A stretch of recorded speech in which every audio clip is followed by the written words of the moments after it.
वन्दितु सर्वसिद्धे ध्रुवममलमणोभमं गतिं पत्ते वोच्छामि समय पाहुड विणमो सुध केवली भणिदम।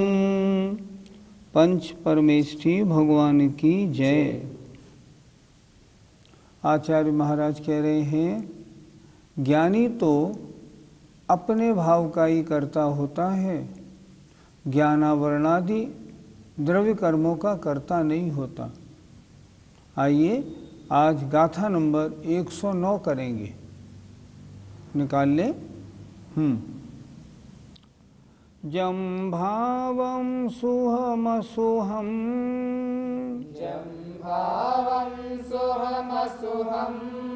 करे दियादासतस्य खलु कत्ता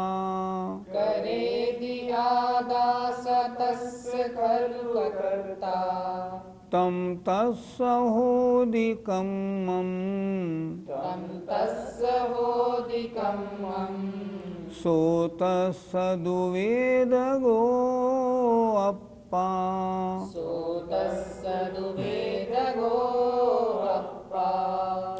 जं भावं सुहमसुहं करे दियादासतस्य खलु कत्ता तम तस्य होदिकम्मं सोतसदुवेदगो अप्पा। जं भावं सुहमसुहं करे दियादासतस्य खलु कत्ता तम तस्य होदिकम्मं सोतसदुवेदगो अप्पा। अर्थ देखिए, जम भावम जिस भाव को, सोहम असुहम शुभ हो या अशुभ हो, करेदि करता है आता आत्मा, स मन वह, तस् उस भाव का, खलु मन निश्चय से करता होता है।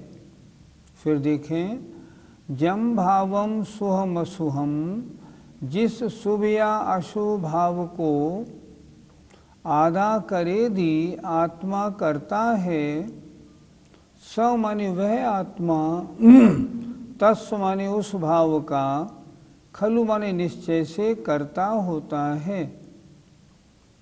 तम तस् होदिकम्मम, और तम माने और वह भाव, तस् कम्मम होदी उसका कर्म होता है। सो तत्सदुवेदगो अप्पा, सो माने वह आत्मा उस कर्म का वेदगो भोक्ता भी है। कौन? अप्पा आत्मा। अर्थात क्या हुआ, आत्मा जिस शुभ या अशुभ भाव को करता है वह उसका निश्चय से करता है, और वह भाव, तम माने वह भाव, तस् माने उस आत्मा का, कम्मम होदी कर्म होता है, और सो माने वह आत्मा, तत्सदुवेदगो उस कर्म का भोक्ता भी है, भोक्ता भी होता है। यहाँ क्या बता रहे हैं कि जिस शुभ या अशुभ भाव को आत्मा करता है वह उन शुभ या अशुभ भाव का कर्ता होता है, और वह फिर उसका भोक्ता भी होता है। कैसे? निश्चय से। आत्मा जिस शुभ या अशुभ भाव को करता है वह उस भाव का निश्चय ही करता होता है, वह भाव उसका कर्म होता है, और वह आत्मा उस भाव रूप कर्म का भोक्ता होता है। पंडित जी, द्रव्य कर्मों का आत्मा कर्ता या भोक्ता है या नहीं? पहले भी ये बात अच्छी इसी ज्ञानशाला में हम कर चुके हैं। द्रव्य कर्मों का करने वाला कौन? वे पुद्गल वर्गणाएं जिनसे वो द्रव्य कर्म बने। उन पुद्गल वर्गणाओं ने उन कर्मों को, द्रव्य कर्मों को बनाया। तो आत्मा ने ना तो उनको बनाया ना आत्मा उन द्रव्य कर्मों का करता है और ना द्रव्य कर्मों के फल को भोगने वाला है। वो ना करने वाला ना भोगने वाला, वो तो अपने परिणमन का ही करने वाला है और भोगने वाला है। शुद्ध होता है तो शुद्ध परिणमन का करने भोगने वाला होता है। जब आत्मा अशुद्ध होता है तो अशुद्ध कर्म परिणमन का करने और भोगने वाला होता है। परंतु द्रव्य कर्मों का करने भोगने वाला नहीं होता। तो उनका करने वाले कौन? पुद्गल की वर्गणाएं करने वाली हैं। गाथा 109 का पद्यानुवाद पढ़ते। आत्मा शुभाशुभ विभाव जभी करेगा, कर्ता तभी नियम से उसका बनेगा। यूं बार बार कर कर्म कुधी सरागी, है भोगता दुख कभी सुख दोष भागी। कुधी माने खोटी बुद्धि वाला जो सरागी है, बार बार कर्म को करता है, उसके फलस्वरूप कभी दुख भोगता है कभी सुख भोगता है और दोष का भागी होता है। आइए गाथा नंबर 110 देखते हैं। आगे बताया था पहले कि शुद्ध उपादान शुभ भावों का, अशुद्ध उपादान अशुभ भावों का कर्ता होता है, लेकिन पर भावों का कर्ता कोई उपादान नहीं होता। अब उसी को कह रहे हैं, जो जम्मी गुणो दवे, जो जम्मी गुणो दवे, सो वर्णम मिदुण संकमदि दवे, सो वर्णम मिदुण संकमदि दवे, सो वर्णम संकंतो, सो वर्णम संकंतो, कहतं परिणाम एदवम्, करतं परिणाम एदवम्। बोलिए। जो जम्मि गुणे दवे, सो वर्णम मिदुण संकमदि दवे, सो वर्णम संकंतो, कहतं परिणाम एदवम्। जो जम्मि गुणो दवे, सो वर्णम मिदुण संकमदि दवे, सो वर्णम संकंतो, कहतं परिणाम एदवम्। अर्थ पर ध्यान दें। जो माने जो वस्तु, जम्मी माने जिस, गुणों द्रव्य गुण और द्रव्य में वर्तती है, विद्यमान है, उसमें वर्तन करती है। सो माने वह, अर्णम्य अर्ण द्रव्य द्रव्य में संक्रमण नहीं करती। क्या कह रहे हैं? जो वस्तु जिस गुण और द्रव्य में वर्तती है वह अन्य द्रव्य में संक्रमण नहीं करती।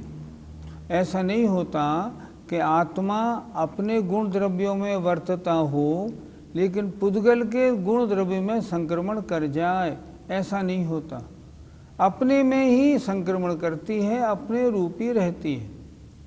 सो अर्णमसंकंतो, सो माने वह वस्तु अन्य में संक्रमण न करती हुई, अर्णम असंकंतो अन्य में संक्रमण न करती हुई, कह माने किस प्रकार, तम माने उसे, परिणामये परिणमन करा सकती है द्रव्य को। जब उस रूप संक्रमण नहीं करेगी तो वह उस द्रव्य को अपने रूप कैसे बनाएगी? नहीं बना पाएगी। अगर जीव पुद्गल में संक्रमण करे, जीव के गुण पुद्गल में संक्रमण करें तो पुद्गल भी जीव बन जाएगा। लेकिन नियम है, एक द्रव्य के गुण दूसरे द्रव्य में संक्रमित नहीं होते। तो जीव के गुण कभी भी पुद्गल में संक्रमित नहीं होंगे, और जब संक्रमित नहीं होंगे तो उनको कैसे परिणमन करा सकेगी? नहीं परिणमन करा सकेगी। परिणमन करा सकना कब माना जाएगा? जब वह उस अजीब को जीव बना ले। लेकिन ऐसा आत्मा कभी नहीं कर सकती।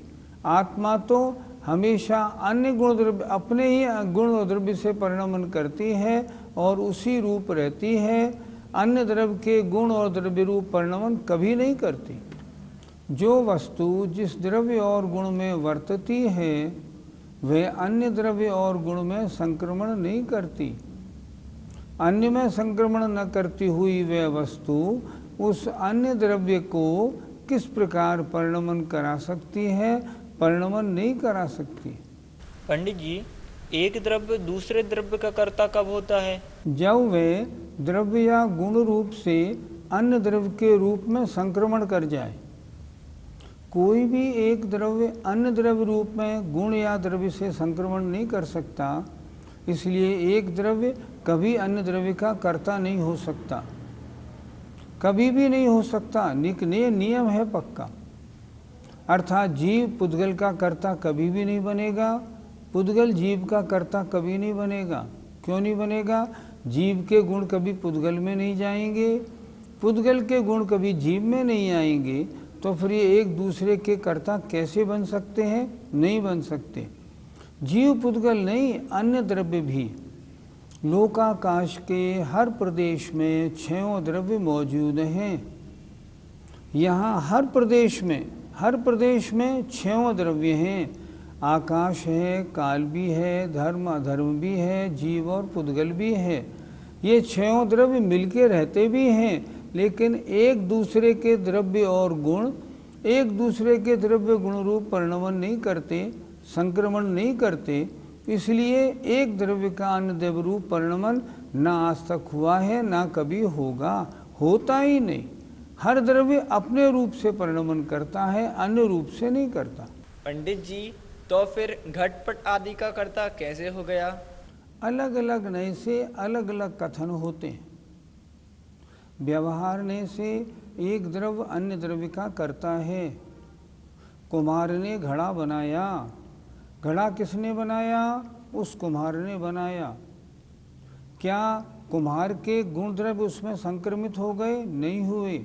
फिर क्यों कह दिया? व्यवहार ने से ऐसा कह दिया।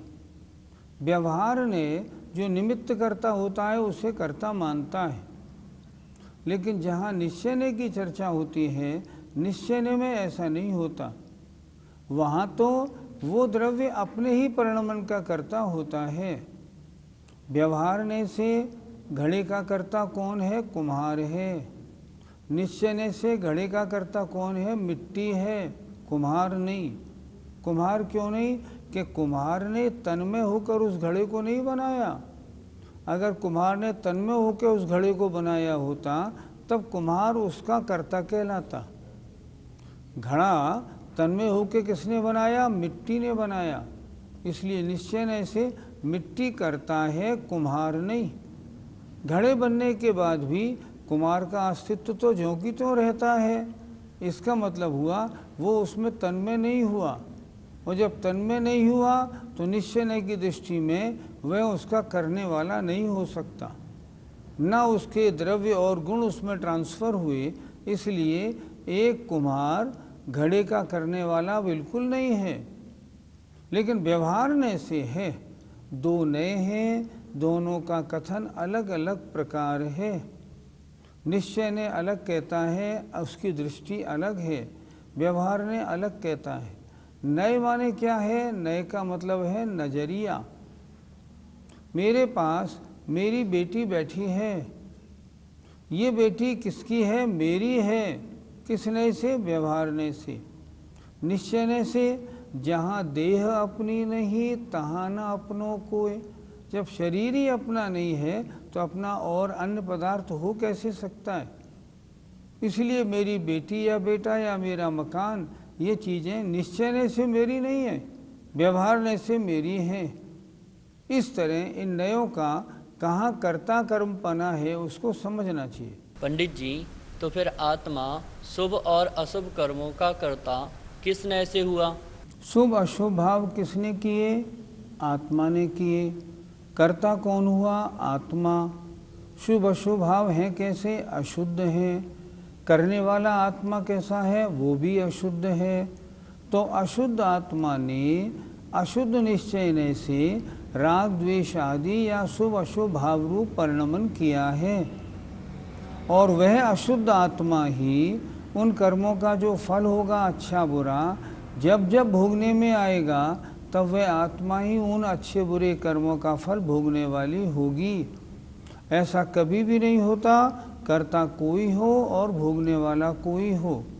जो कर्ता होता है वही उनका भोगने वाला होता है। अशुद्ध आत्मा ने कर्म किए हों, क्या उनका भोगने वाला शुद्ध आत्मा हो सकता है? नहीं। अशुद्ध आत्मा शुद्ध बनेगी कैसे? सारे शुभ अशुभ कर्मों को नष्ट करके शुद्ध बनेगी, भोगने का प्रसंग ही नहीं आएगा। इसलिए जो आत्मा जिन परिणामों को करता है वो उनका कर्ता होता है, वे परिणाम उसके कर्म हैं, और वह आत्मा अपने किए गए परिणामों के फल को भोगने वाला भी होता है। यह तथ्य निर्णय करना चाहिए। आइए गाथा नंबर 110 का पद्यानुवाद देखते हैं। जो द्रव्य आप अपने अपने गुणों में होता न संक्रमित है पर के गुणों में, वो अन्य को परिणमा सकता ही ऐसे, अंधा भला पथ दिखा सकता ही कैसे। इन 4 पंक्तियों का अर्थ कितना सुंदर है। देखें आप, जो द्रव्य आप अपने गुणों में होता है, अर्थात प्रत्येक द्रव्य अपने अपने गुणों में ही रहने वाला होता है, वह पर के गुणों में संक्रमित नहीं होता। अब जो स्वयं अन्य के रूप संक्रमित नहीं होता, तो क्या वो अन्य को अपने रूप परिणमन करा सकता है? नहीं करा सकता। आचार्य जी ने उदाहरण कितना अच्छा दिया है। जिसे स्वयं दिखाई नहीं दे रहा, जो अंधा है, वह भला क्या औरों को रास्ता दिखा सकता है? नहीं दिखा सकता। इसलिए जो स्वयं परिणमन नहीं हो रहा है अन्य में, वो अन्य को परिणमन कैसे अपने में करा सकता है? नहीं करा सकता। संक्रमित कहते हैं बदलना, चेंज होना। जब एक द्रव्य अन्य द्रव्य रूप नहीं बदल सकता तो वो अन्य को अपने रूप बदल भी नहीं सकता है। क्यों? ये द्रव्य का स्वभाव है। जय जिनेन्द्र।